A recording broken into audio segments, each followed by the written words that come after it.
We will guide you through how to automate Trello with Zapier. Quick disclaimer, skipping a single step will affect your final result, so you need to follow this step-by-step guide carefully. If this guide helpful, don't forget to like and subscribe. First, don't forget to comment if you still need our help or want to ask something, and we will reach you as soon as possible. Second, open the Windows Start menu on your desktop, then search for Google Chrome in the taskbar. Open the Google Chrome browser application and enter Zapier in the search bar. Select the official Zapier website from the results and verify that you're already signed into your Zapier account.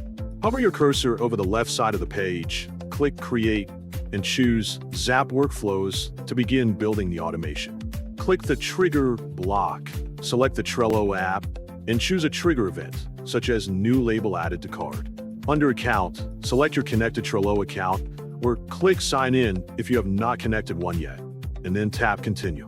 Select your desired board, and set the appropriate label ID.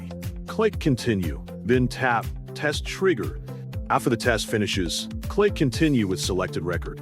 In the action block, search for and select Trello again as the destination app.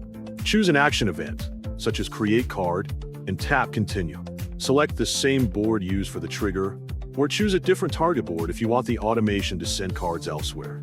Next, choose the destination list ID, making sure it is different from your initial or source list ID when required. Click the Name field and select the card name data map from Step 1, so the new card keeps the original name.